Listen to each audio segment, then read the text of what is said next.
Oh, thank you. I'll just do one. How's it feel get that win at MSG?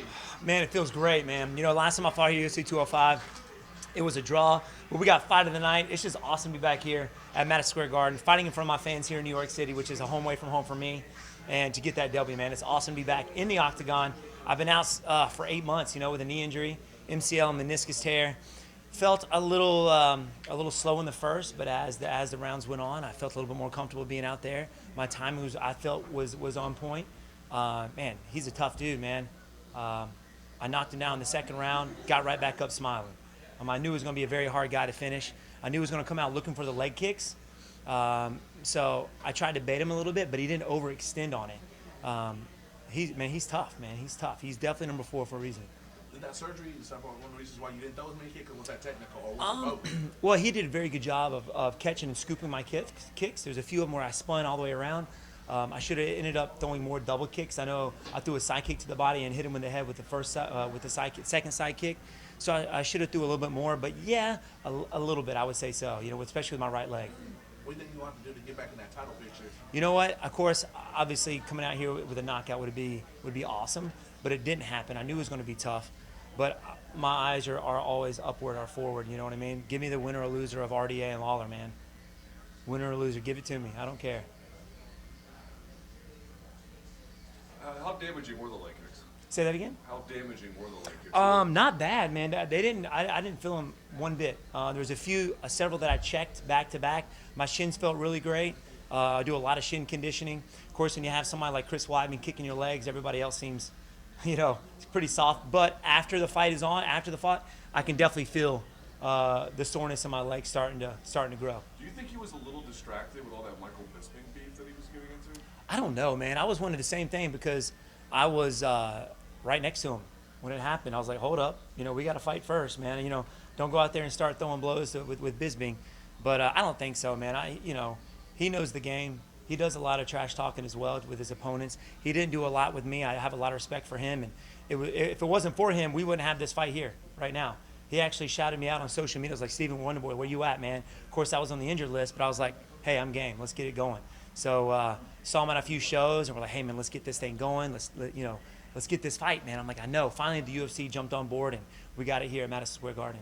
Do you think you have to be out of character and kind of do things to get back up since you kind of had the money picture with Tyron? You know, I don't think so. You know, I am who I am. If I started talking trash now, then people would just tell me to shut up. You know, Steven, we know that's not you. You know what I mean?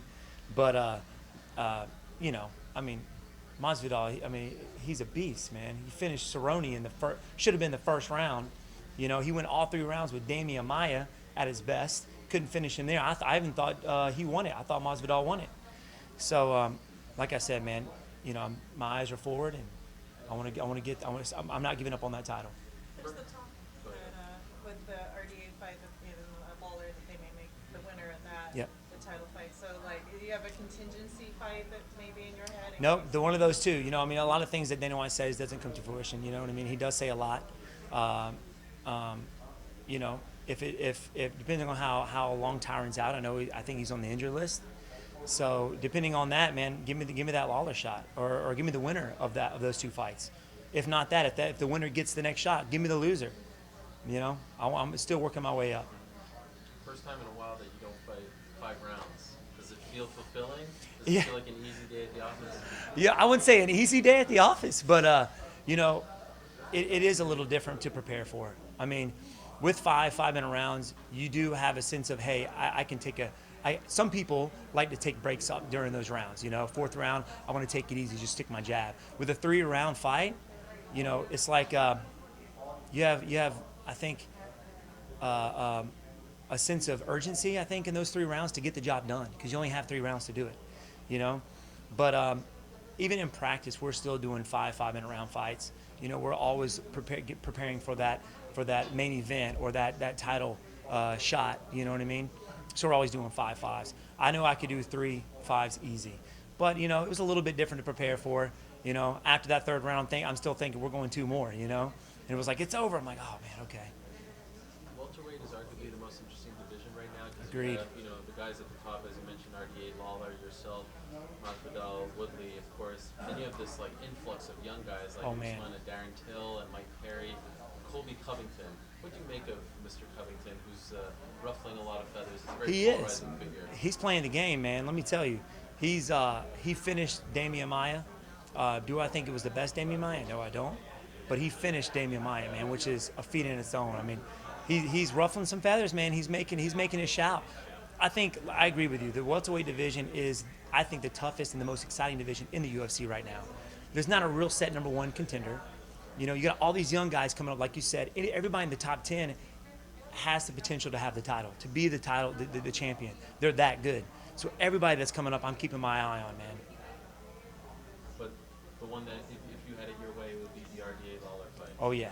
Oh, yeah. I think that would be awesome, especially Lawler. I've been wanting to fight him for a while. I'm a huge fan of Lawler. Watching him fight in Strikeforce, you know, back in the day, very tough. And that's the guy I was actually preparing for to fight for that title. I thought he was going to beat Tyrant. Of course, Tyrant proved us wrong. But, man, I think that would be a beast of a fight. Stephen, did it free up your offense a little bit today that you didn't necessarily have to worry about the takedown? Excuse me, like you did against Tyron the last two times? I knew my opponent wasn't as strong as Tyron, but I know he's very crafty. So I knew he was going to look for something at least to close the gap, to work for the clinch, which he did. My takedown defense, I've been working really hard on with Chris Weidman, my wrestling coach, Coach Thomas Lee, my buddy Carl Reed, my brother-in-law, Carlos Machado. My ground game is getting better every day, so I knew he was going to look for that. It didn't really worry me that much. So yeah, I was able to throw my hands and feet a little bit more because I didn't have to worry about that. Congrats, Steven. Thanks, guys. I appreciate it. It's good to see you, my friend. No tornado's been happening, man, after our last one. Appreciate it.